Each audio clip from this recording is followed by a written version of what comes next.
अस्सलाम वालेकुम नाज़रीन। तहरीक लब्बैक पाकिस्तान के सरबरा अल्लामा साद हुसैन रिजवी का नाम आज 4th शेड्यूल से निकाल दिया गया है, जो अब तक की सबसे अहम खबर है। अल्लामा साद हुसैन रिजवी साहब का नाम 16 अप्रैल 2021 को 4th शेड्यूल में डाला गया।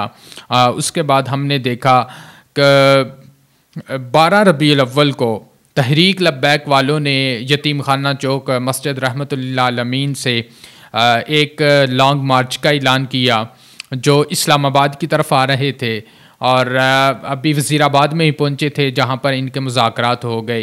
लेकिन ये जो हुकूमत के साथ इनके मुज़ाकरात हुए थे, ये हुकूमत ने इनके साथ जो मुज़ाकरात किए थे वो किसके कहने पर किए थे। सबसे अहम, अब तक की जो सबसे अहम बात है कि अल्लामा साद हुसैन रिजवी का नाम और इनके दूसरे जो दीगर जो साथी थे, अभी तक मेरी इतलात के मुताबिक 577 अफराद ऐसे हैं जिनका नाम 4th शेड्यूल से निकाल दिया गया है और जिन्हें आज़ाद कर दिया गया है, जो जेल पहले पाबंदे सलासल थे और अब उन्हें आज़ाद कर दिया गया है। इनके साथ मुज़ाकरात करने होते तो जिस वक्त ये लाहौर से निकले थे तो उसी वक्त हो जाते।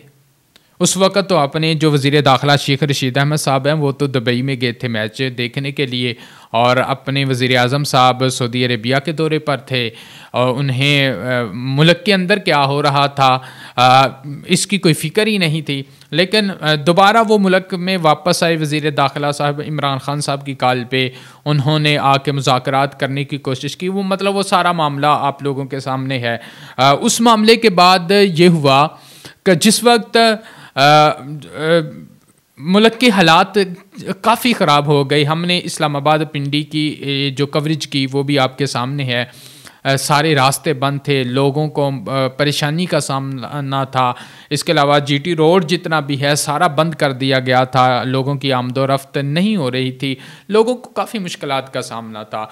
और इसके बाद जगह जगह पर जो पुलिस की जानिब से शेलिंग भी होती रही, जो कारकुनान हैं वो भी आगे से पथराव भी करते रहे, झड़पें होती रहीं, जिसके मुकाबले में जिसके नतीजे में हमने देखा कारकुनान भी शहीद हुए, पुलिस अहलकार भी शहीद हुए। जब ये सारा मामला हो गया उसके बाद मुफ्ती मुनीबुर रहमान साहब, जो पहले रुयत हलाल कमेटी के चेयरमैन थे, वो कराची से आते हैं, आकर वो मुज़ाकरात करते हैं हुकूमत के साथ। उससे पहले अगर देखें तो शेख रशीद अहमद साहब जो हैं एक रोल अदा कर रहे थे। उन्हीं दिनों में हमने फवाद चौधरी साहब का एक बयान देखा जिसमें उन्होंने कहा भाई इन लोगों को इंडिया से फंडिंग हो रही है, इस तरह के बयानात दे रहे थे।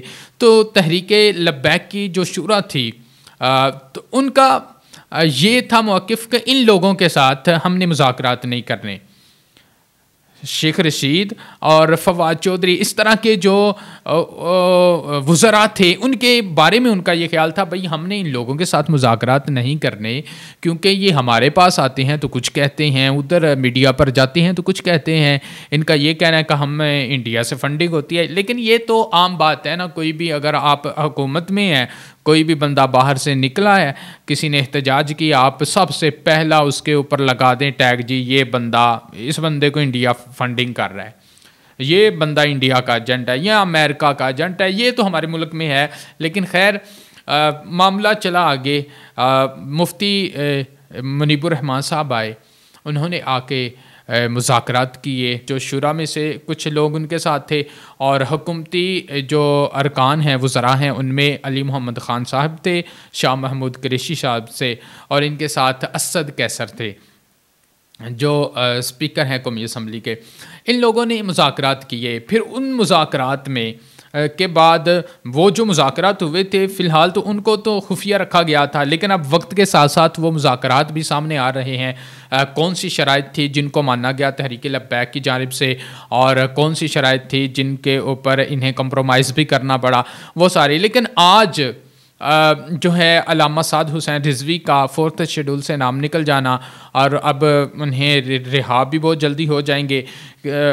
तो ये जो था ना मेन जिस पॉइंट पे मैं लेके आना चाह रहा था, जब मुफ्ती मुनीबुर रहमान साहब ने तहरीक लब्बैक के जो कारकुनान हैं, जो उनकी शुरा है, उनको साथ लेके हुकूमत के साथ मुज़ाकरात की, उन दिनों में एक तस्वीर सामने आ रही थी जिसमें आर्मी चीफ के साथ उनकी मुलाकात, और उन्होंने बहुत अच्छा एक जो किरदार अदा किया कि अगर इस तरह मुज़ाकरात ना होते तो हो सकता है और ज़्यादा लाशें भी गिरती। वो कारकुनानों ने तो आगे आना था, क्योंकि मजहबी जमात है, राइट हैंड पार्टी है, इसके साथ या वैसे भी है कोई भी एहतजाज हो, कोई भी मामला हो, आखिर में मुज़ाकरात ही होते हैं। तो इस वक्त तहरीक लब्बैक के जो कारकुनान थे जो वज़ीराबाद में मौजूद थे, वहाँ से उन्होंने अपना जो धरना है वो लाहौर में मुंतकिल कर दिया, यतीम खाना चौक मस्जिद रहमतुल्लिल आलमीन, जहाँ पर अल्लामा खादिम हुसैन रिजवी साहब की कब्र है, वहाँ पर वो मौजूद हैं। अभी उनका उर्स मनाएंगे और इनका यही कहना था कि उर्स की तकरीब से पहले पहले अल्लामा साद हुसैन रिजवी साहब रिहा हो जाएंगे और वो भी आएंगे, उर्स में शिरकत करेंगे। तो पूरा पस मंज़र इसका यह था। अपनी मेज़बान असदुर रहमान को इजाज़त दीजिए। अल्लाह हाफिज़।